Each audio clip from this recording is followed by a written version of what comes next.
The morning sun was already up, but 8-year-old Lily refused to move from her bed. Her mother stood at the doorway, lunchbox in hand, checking her watch for the third time. They were going to be late again. "Sweetheart, you need to get ready for school," her mother said softly, trying to keep the worry out of her voice. Lily pulled the blanket over her head. "I don't want to go. Please don't make me go." This wasn't the first time. For the past 2 weeks, every school morning had become a battle. Her mother sat down on the edge of the bed, feeling helpless. She worked at a grocery store during the day and cleaned offices at night. There was barely time to sleep, let alone figure out why her bright, creative daughter suddenly hated school. "What's wrong, baby? Did something happen? Is someone being mean to you?" Lily's voice came out muffled from under the blanket. "I'm just stupid, Mom. Everyone knows it. I can't do anything right." Those words hit her mother like a punch to the stomach. How could her sweet girl think such a thing? This was the same child who could spend hours drawing the most beautiful pictures, who made up incredible stories about dragons and magical kingdoms, who noticed every little detail about the world around her. But school had become Lily's nightmare. It started in first grade. But back then, the teachers said she just needed more time. Some kids learned to read later than others, they said. "Don't worry," they said. "She'll catch up," they said. Now Lily was in third grade and she hadn't caught up. If anything, she'd fallen further behind. In Mrs. Patterson's classroom, Lily had claimed the desk in the very back corner, next to the bookshelf. She'd chosen that spot carefully on the first day. From there, she could make herself invisible. She could avoid the teacher's eyes when questions were asked. She could hide behind taller kids when it was time to read aloud. Reading aloud, those were the two most terrifying words in Lily's world. When it was her turn to read, something strange happened to the words on the page. The letters seemed to move around, switching places like they were playing a cruel game. A B would suddenly look like a D. Words that should have been easy turned into impossible puzzles. Her heart would pound so hard she could hear it in her ears. Her hands would shake, making the book tremble. The cat. No, wait, the bat? Lily would stumble through a simple sentence while her classmates shifted in their seats. Some of them would giggle quietly, others would sigh with impatience, and Lily would feel her face burning with shame, wishing she could disappear into the floor. The worst part wasn't even the reading itself. It was knowing that the other kids could do it so easily. They'd raise their hands eagerly, practically jumping out of their seats for a chance to read. For them, it was fun. For Lily, it was torture. Tommy, who sat 2 rows ahead, could read entire paragraphs without a single mistake. Jessica loved to read so much she'd bring chapter books from home. Even quiet little Ben, who barely spoke during recess, could read perfectly well when called upon. What was wrong with her? Why couldn't her brain work like theirs? The homework made everything worse. Every afternoon, Lily would sit at their small kitchen table with her backpack, pulling out worksheets that might as well have been written in a foreign language. The instructions never made sense. Reading comprehension questions were impossible when she couldn't understand the story. Math word problems were a nightmare because she couldn't read the words to figure out what math she was supposed to do. Her mother would come home from her first job, exhausted, and try to help. But she'd only made it through 10th grade herself before having to drop out, and these new ways of teaching confused her too. They'd sit together, both frustrated, both tired, neither knowing what to do. "Sound it out," her mother would say, repeating what the teachers always told her. But Lily couldn't sound it out. The sounds and the letters didn't connect in her brain the way they were supposed to. It was like everyone else had been given a secret code, and she was the only one who hadn't received it. One afternoon, during silent reading time, Lily watched the clock on the classroom wall. 15 minutes felt like 15 hours. She held a book open on her desk, but she wasn't reading it. She'd learned to move her eyes across the page at the right speed, to turn pages every few minutes to look focused. It was all an act. She was actually looking at the pictures and making up her own story in her head. Making up stories was the one thing Lily was good at. In her mind, she created entire worlds. She had characters with detailed backstories, magical places with specific rules, adventures that twisted and turned in exciting ways. Sometimes during recess, when the other kids were playing kickball or jumping rope, Lily would sit under a tree and fill her notebook with drawings of these imaginary worlds. Her notebook was her most precious possession. She'd covered it with stickers and kept it in the bottom of her backpack where no one would find it. In that notebook, she was free. She didn't have to read someone else's words. She could create her own stories through pictures and the few words she could manage to write, even if they were spelled wrong and the letters went in funny directions. But the notebook was her secret. She'd learned not to share her stories after what happened in second grade. She'd been so excited to show her teacher a drawing of a castle she'd spent days working on. The teacher had smiled and said it was very nice, but then pointed out that Lily had written the word castle as Kasul and maybe she should focus more on her spelling than on pictures. That comment had crushed something inside Lily. She'd never shown her notebook to a teacher again. In class, Mrs. Patterson would sometimes walk around the room during reading time, looking over shoulders to see what everyone was reading. Lily's whole body would tense up when the teacher got close. She'd pretend to be deep in concentration, her eyes locked on the page, hoping Mrs. Patterson would just pass by without stopping. Usually it worked, but sometimes the teacher would pause and ask, "How's the book, Lily?" "It's good," Lily would whisper, not looking up. "What part are you on?"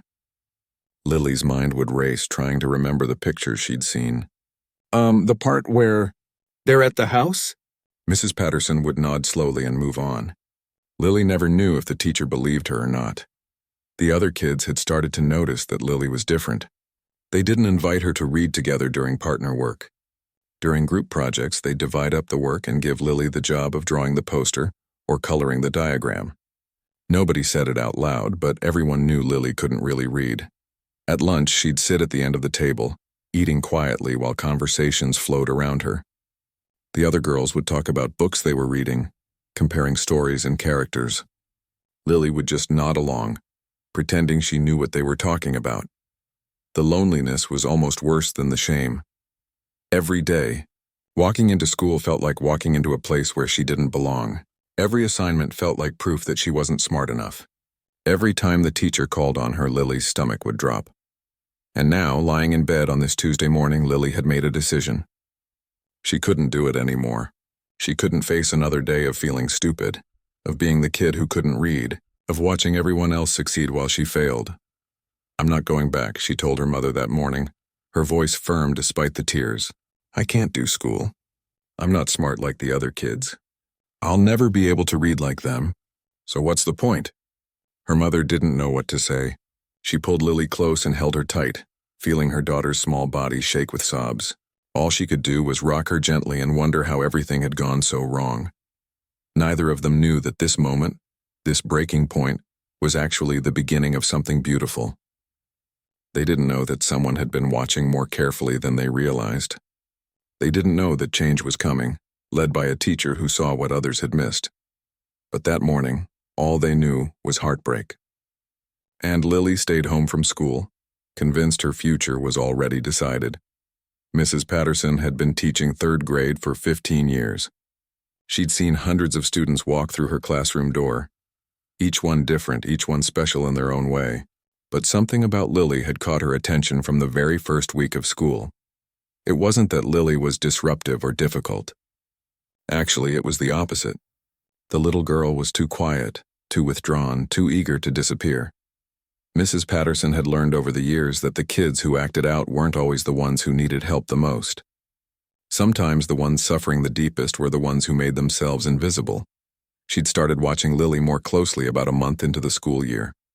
During morning reading time, Mrs. Patterson noticed that Lily never actually turned the pages at the right speed. She'd stare at one page for too long, then flip several pages at once as if catching up. Her eyes didn't move across the lines the way a reader's eyes should. Instead, they seemed to wander around the page randomly. When the class did partner reading, Lily always managed to avoid being the one who read aloud. She'd point to words for her partner, or she'd say she had a sore throat, or she'd ask to go to the bathroom right when it was her turn. These weren't coincidences. This was strategy. This was a child who'd learned how to survive in a world that wasn't working for her. Mrs. Patterson also noticed the way Lily held books. She'd tilt them at odd angles, squint at the pages, sometimes hold them very close to her face and then push them far away. The teacher had seen this before many years ago, with another student. But what really made Mrs. Patterson pay attention was the notebook. One day during recess, while most kids were outside playing, Mrs. Patterson was walking past the code area when she saw Lily sitting on the floor, tucked behind the cubbies. The girl was so focused on her notebook that she didn't hear the teacher approach. Mrs. Patterson stood quietly, not wanting to startle her, and looked over Lily's shoulder. What she saw took her breath away. The pages were filled with the most incredible drawings. There were detailed castles with flags flying from every tower. There were dragons with scales drawn so carefully you could count each one. There were forests with twisted trees and hidden doors. And between the drawings were words written in a child's uneven handwriting. Spelling wasn't conventional, letters sometimes backward, but telling a story nonetheless. Mrs. Patterson cleared her throat gently. Lily jumped and slammed the notebook shut, her face going red. "I'm sorry," Lily said quickly, scrambling to her feet. "I know we're supposed to be outside. I'll go now." "Wait," Mrs. Patterson said softly. "I'm not upset. Those drawings were remarkable. Really remarkable." Lily clutched the notebook to her chest, not sure if this was a trick. "How long have you been working on that?" the teacher asked. "A while," Lily whispered. "Would you be willing to show me more? I'd love to see your work." Lily hesitated, remembering what had happened in second grade, but there was something different in Mrs. Patterson's eyes. She didn't look like she was going to criticize or correct. She looked genuinely interested. Slowly, carefully, Lily opened the notebook again. For the next 10 minutes, as recess continued outside, Lily showed Mrs. Patterson her world. She explained each character, pointed out details in the drawings, and with the teacher's gentle questions, began to share the stories behind the pictures. "So this dragon, he's actually the protector of the forest. Not the villain," Lily explained, her voice growing stronger as she talked. "Everyone thinks he's scary, but really he's just misunderstood. He can't help that he breathes fire when he sneezes." Mrs. Patterson smiled. "That's such a creative idea. And look at all these details. You've thought through everything, haven't you? What the characters look like, where they live, how they're connected." Lily nodded, surprised that an adult was actually listening. "Have you ever thought about turning this into a real book?" Mrs. Patterson asked. Lily's face fell. "I can't write a book. I can barely write at all. But you can tell stories. I can hear that clearly. And these drawings, they're already telling a story all by themselves." The teacher sat down on the floor, gesturing for Lily to sit beside her. "Can I ask you something? And I want you to be really honest with me. When you're reading in class, what happens? What does it feel like?" This was it. The moment Lily had been dreading. The moment when she'd have to admit out loud how stupid she was. But Mrs. Patterson's face was so kind, so genuinely curious, that the truth came spilling out. "The letters move around," Lily said quietly. "They switch places. Sometimes they're backwards. And even when I know a word, when I see it on the page, it looks different. Like my brain can't remember it anymore. And everyone else can read so easily, and I can't, no matter how hard I try." Mrs. Patterson nodded slowly. She wasn't shocked or disappointed. She was thinking, "Does it give you headaches? Reading, I mean?" "Sometimes. And my eyes get really tired." "What about when someone reads to you? Can you remember the story then?" Lily's eyes lit up. "Yes. When my mom reads to me before bed, I remember everything. Every single detail. I can picture it all in my head like a movie." "Interesting," Mrs. Patterson murmured. The pieces were starting to fit together in her mind. Over the next week, Mrs. Patterson watched Lily even more carefully. She noticed how the girl confused B and D when writing. She saw how Lily would reverse numbers sometimes, writing 3 backwards. She observed that Lily's written work never matched the intelligence she showed when speaking. During a writing assignment, Mrs. Patterson sat next to Lily and tried something. "Tell me what you want to write," she said. "Just say it out loud and I'll help you get it on paper." Lily looked uncertain but began to speak. The princess didn't want to be rescued. She had her own plan to escape the tower. She'd been working on it for months and she didn't need some prince messing it up. Mrs. Patterson's eyebrows rose. That was sophisticated storytelling for an 8-year-old. "That's excellent," she said. "Now let's write that down together." As they worked, Mrs. Patterson confirmed what she'd suspected. When Lily tried to write by herself, the letters came out jumbled and the spelling was phonetic at best. But when the teacher helped her sound out words, break them into parts, and double-check letter directions, Lily could do it. It just took her much longer than it should. That afternoon after school, Mrs. Patterson pulled out old files and made some phone calls. She talked to the school counselor and the reading specialist. She explained what she'd been observing. "I think she might have dyslexia," Mrs. Patterson said. "All the signs are there. The letter reversals, the difficulty decoding words, the gap between her verbal intelligence and her written work. But she's been slipping through the cracks," the reading specialist sighed. "It happens more often than people realize, especially with quiet kids who don't cause problems. They just get labeled as slow learners and everyone assumes they'll catch up eventually." "Well, she's not catching up," Mrs. Patterson said firmly, "and she's starting to believe she's stupid, which breaks my heart because this child is brilliant. You should hear her tell stories. You should see her artwork. Her brain works in remarkable ways. But traditional reading is defeating her and we're losing her because of it." "What do you want to do?" the counselor asked. Mrs. Patterson had already been thinking about this. "I want to try some interventions. Different approaches. See if we can find ways that work for how her brain processes information. And I want to document everything so we can get her properly evaluated." The counselor nodded. "That's going to take extra time on your part." "I know," Mrs. Patterson said. "I'll come in early. Stay late if I need to, whatever it takes." The next morning, Mrs. Patterson asked Lily to come to the classroom 15 minutes before the other students arrived. Lily came reluctantly, worried she was in trouble. "You're not in trouble," Mrs. Patterson assured her immediately. "I actually have something I want to try with you. An experiment. Are you willing to help me test some new teaching ideas?" Lily nodded slowly. Mrs. Patterson pulled out a book and a sheet of colored transparent plastic. "This is called a colored overlay. Some people find that it helps the words stay still on the page. I want you to try reading with this on top of the book and tell me if it makes any difference." Lily placed the blue overlay on the page. Her eyes widened. The words, "They're not moving as much." "Really?" Mrs. Patterson leaned forward. "Try reading a sentence." Lily began to read, slowly but with fewer mistakes than usual. "The dog ran across the yard." She looked up, amazed. "I could see the words better." Mrs. Patterson smiled. "Good. We'll try different colors and see which one works best for you. That's just one tool. I have others." Over the next few days, Mrs. Patterson introduced Lily to audiobooks, suggesting she listen while following along in the physical book. She taught Lily to trace letters with her finger to help her brain remember their shapes. She let Lily use her artistic skills, encouraging her to draw pictures of the stories she heard. Most importantly, Mrs. Patterson started asking Lily to tell her stories aloud. The teacher would write them down and then they'd work together to help Lily read her own words. It was easier for Lily to read something she'd created because she already knew what it should say. The other students started to notice that Lily was arriving early and staying late sometimes.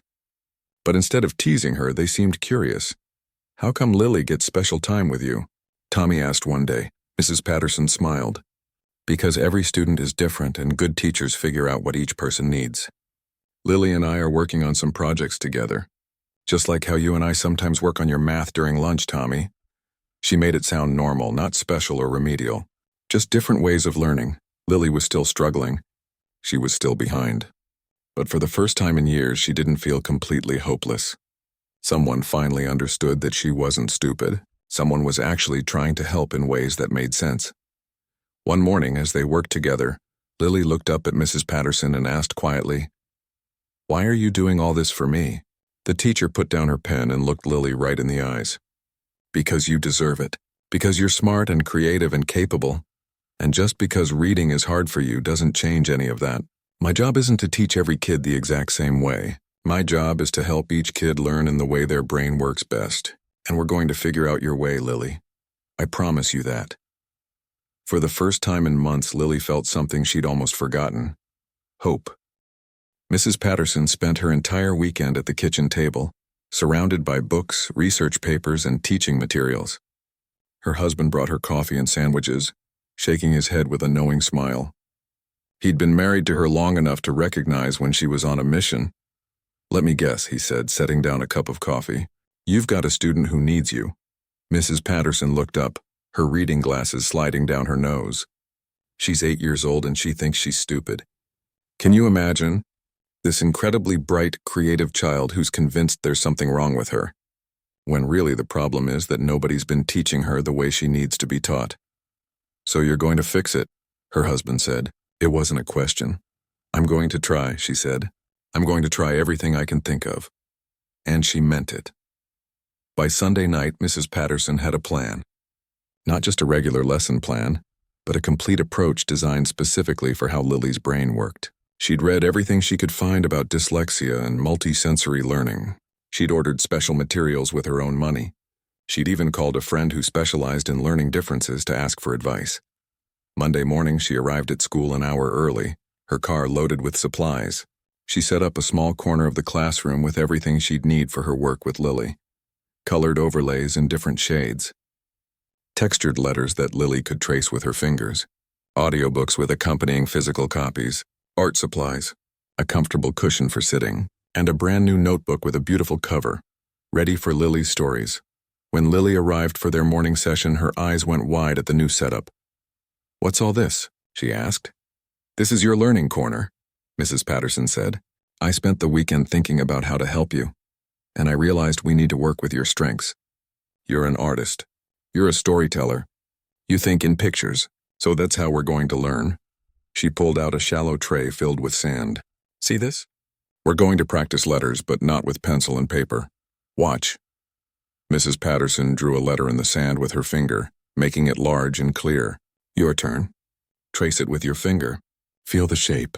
Lily hesitantly traced the letter. It felt different than writing.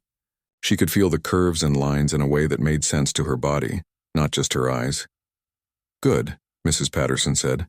"Now close your eyes and do it again. Let your finger remember the shape." They practiced for 10 minutes just making letters in sand. It seemed simple, almost like playing. But Lily found that when she opened her eyes and looked at letters on a page afterward, she could remember their shapes better. Next, Mrs. Patterson brought out clay. "We're going to build words today. 3-dimensional words that you can hold in your hands. They started with simple words. Cat." Lily rolled the clay into letter shapes, feeling each curve and line. When she was done, she had a word she could touch, turn around, and see from different angles. "Now," Mrs. Patterson said, "draw a picture of a cat above your clay word." Lily drew a fluffy orange cat with bright eyes. "Perfect. You've just connected the word, the letters, the meaning, and the image all together. Your brain likes that. It helps everything stick." As the weeks went by, Mrs. Patterson introduced more techniques. She taught Lily to break big words into smaller chunks. She helped her learn that patterns repeated in many words, so once you knew one word, you could figure out others like it. She used color coding to help Lily see different parts of words. But the biggest breakthrough came with storytelling. Mrs. Patterson had discovered that Lily had an incredible memory for stories she heard, so she started using that strength. Every day she'd play an audiobook for Lily, while the girl followed along in the physical book with a colored overlay on top. At first, Lily just listened and looked at the pictures, but gradually she started to notice words. She'd hear the narrator say dragon and she'd see that word on the page. Hear castle and find it in the text. Your ears and your eyes are learning to work together, Mrs. Patterson explained. Before they were on different teams. Now they're becoming partners. Then came the really exciting part. Mrs. Patterson suggested that Lily tell her one of her original stories, the ones she'd been creating in her head and drawing in her notebook. "Tell it to me like you're telling a friend," the teacher said. "Don't worry about writing it. Just tell it." So Lily told her about the princess who didn't want to be rescued, who had built her own escape plan using pigeons to carry messages and old bed sheets tied into a rope. She described the princess's clever tricks and brave choices. The story poured out of her full of detail and emotion. Mrs. Patterson typed as Lily spoke, capturing every word. When they were done, she printed it out in a special font that was easier for people with dyslexia to read, with wider spacing between letters. "Now," she said, "read me your own story." Lily looked at the pages, nervous.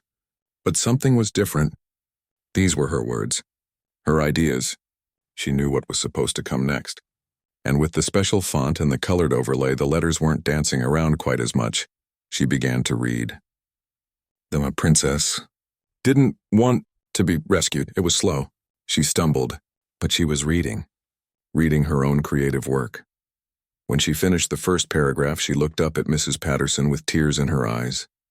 "I did it. I actually read it." "You did," Mrs. Patterson said, her own voice thick with emotion.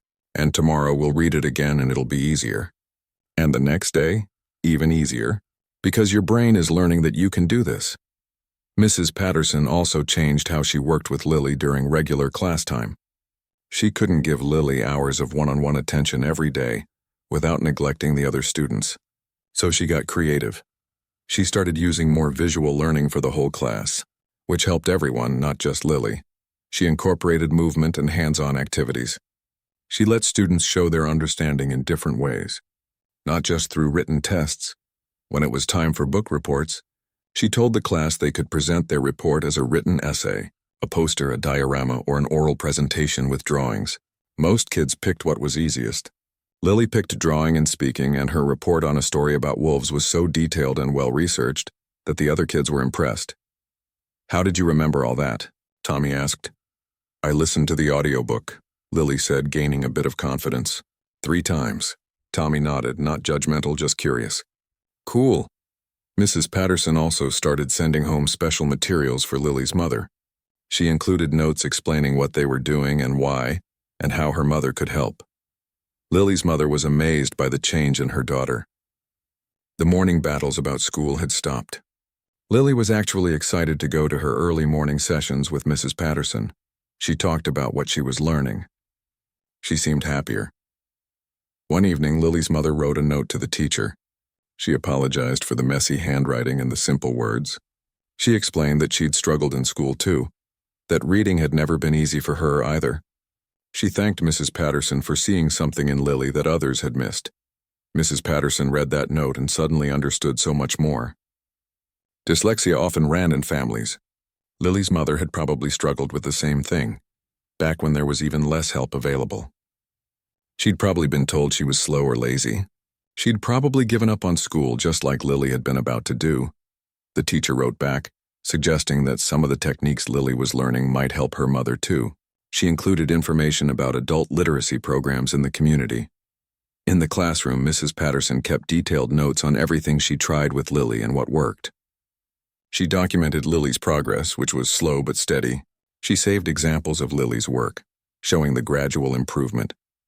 After 2 months of intensive intervention, Mrs. Patterson had enough evidence to request a formal evaluation for Lily. She compiled all her observations, work samples, and progress notes. She met with the school counselor and the special education coordinator. "I know this child has dyslexia," Mrs. Patterson said firmly. "I don't have the authority to diagnose it officially, but I'm asking you to bring in someone who does. She needs proper testing and an official education plan so she can get the support she deserves, not just this year, but for all her years in school." The administrators agreed. The school brought in an educational psychologist to do a comprehensive evaluation. On the day of testing, Lily was nervous. Mrs. Patterson walked her to the testing room and knelt down to her level. "These tests are just to help us understand how your amazing brain works," she said. "There are no wrong answers. Just do your best and remember, no matter what these tests say, I know you're smart and capable. This is just information to help us help you better." The testing took 2 days. Lily did reading tests, memory tests, pattern recognition, and problem-solving tasks. Some parts were hard. Some parts were easier. When the results came back, they confirmed everything Mrs. Patterson had suspected. Lily had dyslexia. But the evaluation revealed something else too. Lily's IQ was actually above average. Her verbal reasoning was exceptional. Her visual spatial skills were outstanding. She wasn't struggling because she lacked intelligence. She was struggling because her brain processed written language differently than most people's brains did. The psychologist explained it to Lily in simple terms. "Your brain is like a really fancy sports car, but someone gave you a manual written in a different language. You have all the power and capability, but you need different instructions. That's what dyslexia is. It's not about being smart or not smart. It's just about needing a different approach." Lily looked at Mrs. Patterson. "You knew this, didn't you? You knew I wasn't stupid." "I knew from the start," Mrs. Patterson said. "I just needed to prove it so everyone else would know too." With the official diagnosis, Lily qualified for an individualized education program. She'd get accommodations like extra time on tests, access to audiobooks, the ability to give oral responses instead of written ones when appropriate, and continued specialized instruction. But beyond the official paperwork, Lily had something even more valuable. She had a teacher who believed in her, who'd taken the time to see past the surface struggles to the brilliant mind underneath. She had tools and strategies that actually worked for her, and most importantly, she had begun to believe in herself again. One afternoon, as they worked together in the learning corner, Lily said quietly, "Mrs. Patterson, thank you for not giving up on me." The teacher smiled, fighting back tears. "Lily, I could never give up on you. You're too special. And you know what? Someday you're going to do amazing things. This dyslexia? It's just one part of you. It doesn't define you. Your creativity defines you. Your kindness defines you. Your determination defines you."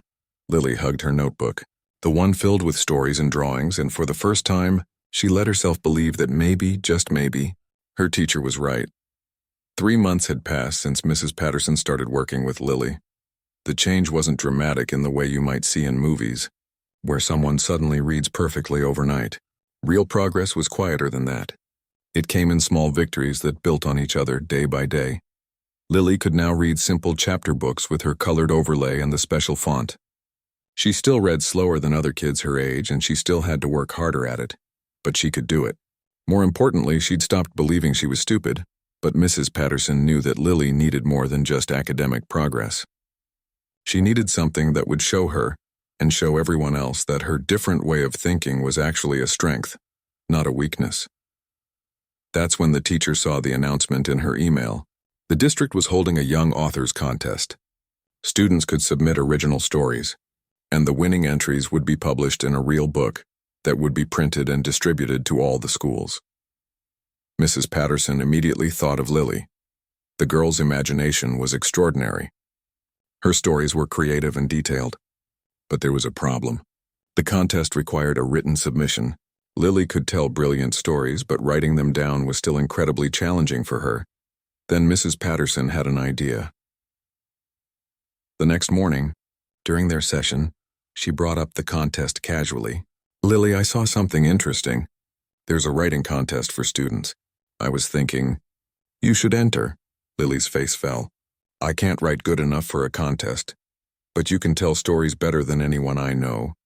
What if we did it together? You tell me your story exactly how you want it, and I'll help you get it on paper. The ideas are yours. The words are yours. I'm just the person who types them out." Lily looked uncertain. "Is that allowed?" "Absolutely," Mrs. Patterson said. "Lots of authors work with people who help them. And you have dyslexia, which means you're allowed to have accommodations. Getting help with the physical writing process is completely fair. Your creativity and your story, that's what matters." Over the next 2 weeks, Lily and Mrs. Patterson worked on the story during their morning sessions. Lily decided to write about a girl who could paint worlds into existence. Anything she painted would become real, but only for a short time. As Lily told the story, Mrs. Patterson typed, only stopping occasionally to ask clarifying questions. What did the painting look like? How did the girl feel when it came to life? The story poured out of Lily. She described colors and emotions and magical moments. She created characters who felt real. She built tension and resolved it satisfyingly. This wasn't just a child's simple tale. This was genuine storytelling. When the draft was done, Mrs. Patterson printed it out in Lily's special font. "Now comes the editing. We'll read it together and you tell me if anything needs to change. This is your story, so you get to decide." They went through it line by line. Lily caught places where things didn't make sense or where she wanted to add details. Mrs. Patterson pointed out a few spots where the story got confusing and asked Lily to clarify. They worked as a team, polishing the story until it shined. "One more thing," Mrs. Patterson said. "The contest allows illustrations. Would you like to draw pictures for your story?" Lily's eyes lit up. This was where she truly excelled. She spent hours on her drawings, creating detailed, colorful images of the painted worlds coming to life. She drew the main character with paint-splattered hands and wonder in her eyes. She drew magical forests and impossible creatures and moments of pure joy. When everything was finished, Mrs. Patterson helped Lily submit the entry. The title was "The Girl Who Painted Worlds, and It Was Beautiful." "Now we wait," Mrs. Patterson said. "But Lily, I want you to know something. Whether you win or not, I'm already proud of you. You created something amazing. You told a story that matters." That's what writers do. Weeks went by. Lily sometimes asked if they'd heard anything, but mostly she was just happy to have created something she was proud of. Her confidence had grown so much. She was participating more in class. She'd even volunteered to read aloud once using her overlay and taking her time. And the other kids had listened respectfully. Tommy had told her afterward, "That was good. I liked hearing you read." It was a simple comment, but it meant the world to Lily. Then one day in late April, Mrs. Patterson got an email. She read it 3 times, tears filling her eyes before she let herself believe it. She called Lily up to her desk after the other students had gone to lunch. "Lily, I need to tell you something." The girl's face filled with worry. After years of bad news at school, her first instinct was still fear. "It's good news," Mrs. Patterson said quickly, smiling through her tears. "Really good news. Your story was accepted into the Young Authors Anthology. It's going to be published." Lily froze. "What? Your story?"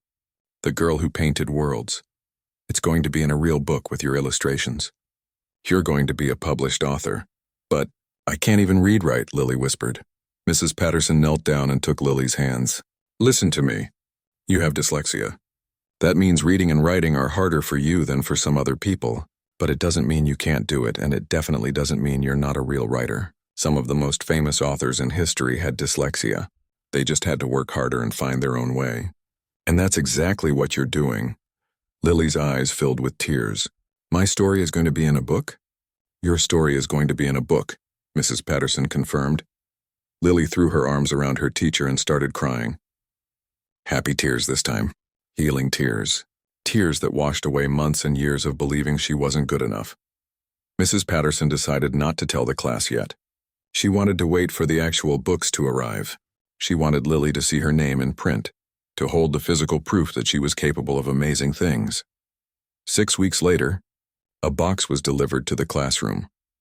Mrs. Patterson had been checking the mail every day, waiting for it. When she saw the return address from the school district's publications office, she could barely contain her excitement. She waited until the end of the school day to open it. She wanted the whole class there. "Everyone, please sit on the carpet," she announced. "I have something special to share." The students gathered, curious about the mysterious box on Mrs. Patterson's desk. "This year, our district held a writing contest for young authors," the teacher began.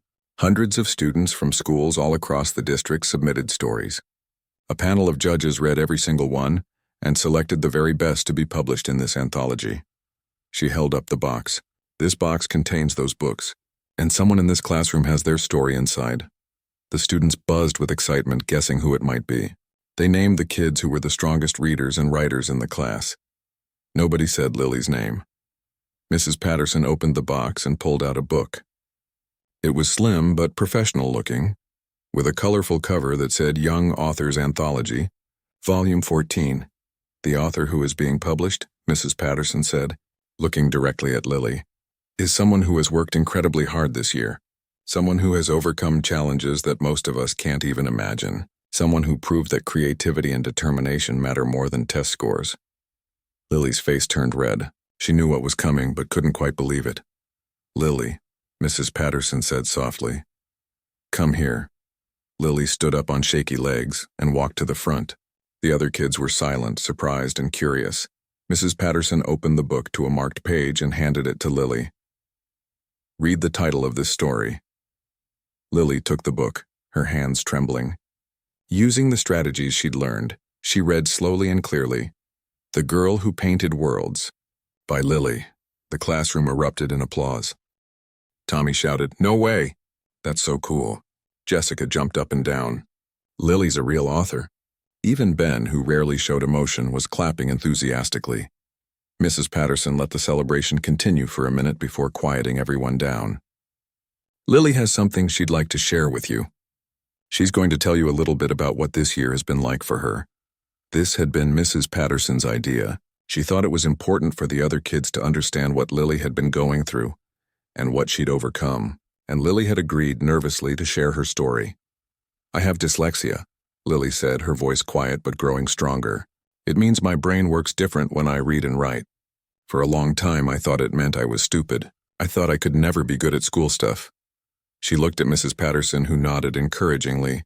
"But Mrs. Patterson taught me that different doesn't mean bad. She taught me that my brain is actually really good at some things, like imagining stories and drawing pictures. She taught me ways to read and write that work for my brain. And she helped me write this story.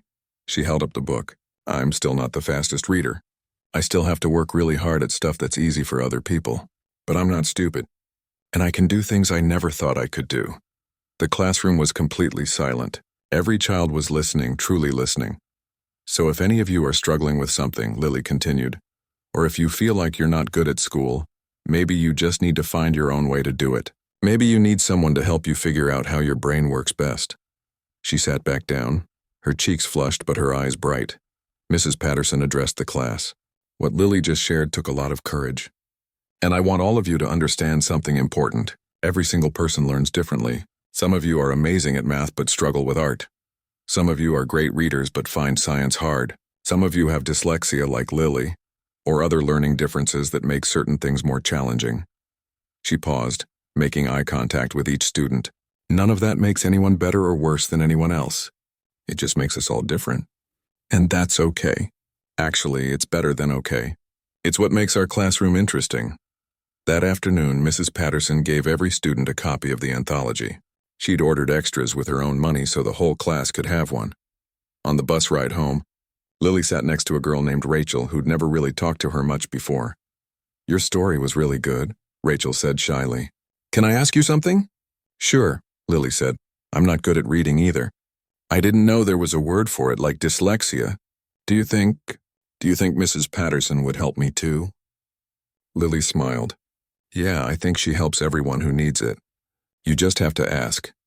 When Lily got home, she ran to her mother, the anthology clutched in her hands. Mom, look.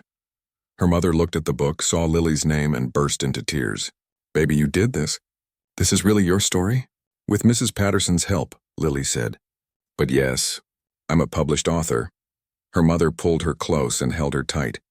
I'm so proud of you. So proud. That night, Lily's mother called Mrs. Patterson. I don't know how to thank you, she said, crying. You saved my daughter. You really did.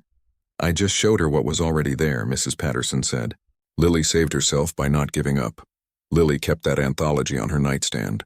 Before bed each night, she'd open it to her story and look at her name in print. She'd trace the words with her finger, reading them slowly but confidently. She was a writer. She had dyslexia. Both things were true, and one didn't cancel out the other. Mrs. Patterson had taught her that. The school year was coming to an end, and the change in Lily was remarkable. Not just in her reading scores, though those had improved significantly. The real change was in how she saw herself. She walked taller now. She smiled more. She didn't hide in the back corner anymore. She'd moved her desk to the middle of the room next to Rachel, who'd also started working with Mrs. Patterson on reading strategies. The two girls had become close friends, bonding over their shared struggles and victories. They'd study together during lunch sometimes, testing each other with flashcards, using the techniques Mrs. Patterson had taught them. Your turn, Rachel would say, holding up a card. Remember, break it into chunks. Lily would look at the word carefully, using her colored strip to help focus. Pretending. Yes. See, you're getting so good at this. But the biggest change was how Lily felt about learning itself. She discovered that her dyslexia came with some unexpected gifts. She could visualize things in 3 dimensions in a way most people couldn't. She could see patterns and connections that others missed. She could think creatively and solve problems from unique angles. Mrs. Patterson had explained all this to her. Some of the most successful people in the world have dyslexia. Scientists, artists, entrepreneurs, inventors. Their brains work differently, and that difference lets them see solutions that other people miss. She'd shown Lily lists of famous people with dyslexia, people who'd changed the world, created amazing things, led companies, won awards, people who'd struggled in school just like Lily but went on to do incredible things. Really? Lily had asked, studying the names. All these people have dyslexia? Every single one. And you know what they all have in common? They didn't let dyslexia define them. They found their strengths and built on them. Just like you're doing. As the last week of school approached, Mrs. Patterson had one more surprise planned. She'd submitted Lily's name for a special recognition award that the school gave out each year to students who'd shown exceptional growth and perseverance. At the end of year assembly, the principal called Lily to the stage. The girl looked confused, not understanding what was happening. This year's Perseverance Award goes to a student who faced significant challenges and overcame them through hard work. Determination and courage, the principal announced. This student went from believing she couldn't succeed to becoming a published author. She advocates for herself and helps other students understand that everyone learns differently. Please join me in congratulating Lily. The gymnasium erupted in applause. Lily walked to the stage in a daze, accepting a certificate and a medal. She looked out at the crowd and found Mrs. Patterson in the teachers' section.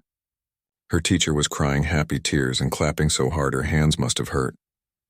That afternoon, on the last day of school, Lily stayed after class. She had something she wanted to give Mrs. Patterson. She pulled out a carefully wrapped package. "I made this for you." Mrs. Patterson opened it slowly. Inside was a drawing, matted and framed. It showed Mrs. Patterson with wings like an angel, standing in a classroom surrounded by light. At the bottom, in Lily's handwriting, it said, "Thank you for teaching me to fly." Mrs. Patterson couldn't speak. She just pulled Lily into a hug and held her. "You changed my life," Lily said softly. "I was going to quit. I was going to give up on school and everything. But you didn't let me. You showed me that I wasn't broken. You showed me that I could learn, just in my own way." "You did that yourself," Mrs. Patterson said, wiping her eyes. "I just opened the door. You walked through it. Will you keep teaching kids like me?" Lily asked. "Always," Mrs. Patterson promised. "Every year, there are kids who need someone to see them the way I saw you. I'll never stop looking for them." As summer came, Lily spent her days reading, real reading. She'd found a series of fantasy books that captured her imagination, and with her audiobook versions and her colored overlays, she was devouring them. Her mother would find her curled up in the corner of their small apartment, lost in magical worlds, her lips moving slightly as she worked through the words. "How's the book?" her mother would ask. "So good. The main character just discovered she has magic powers, but she doesn't know how to control them yet." Lily's mother had started taking some of Mrs. Patterson's advice too. She'd enrolled in an adult literacy program at the local library. Twice a week, she'd sit in a classroom with other adults, learning reading strategies that she'd never been taught as a child. "We're both doing homework now," she'd joke with Lily. "Does it help? The class?" Lily asked. Her mother nodded. "Yeah, I always thought I was just not smart enough. But they told me the same thing your teacher told you. Some people's brains work different. That's all it is. We're going to be okay, aren't we, Mom?" Her mother pulled her close. "Yeah, baby. We're going to be just fine." When fourth grade started, Lily had a new teacher, but her education plan followed her. All her accommodations were official now. She could use her colored overlays, take tests in a quiet room with extra time, and use audiobooks whenever she needed them. But more than the accommodations, she had confidence. When her new teacher asked students to introduce themselves and share something interesting, Lily raised her hand immediately. "I'm Lily. I have dyslexia, which means my brain reads different than most people. I'm also a published author. Last year I wrote a story that got put in a real book." The new teacher smiled. "That's wonderful, Lily. I'd love to read your story." Throughout 4th and 5th grade, Lily continued to grow. She joined the art club and became known for her incredible drawings. She started a lunchtime group called Different Learners, where kids who struggled with various subjects could support each other.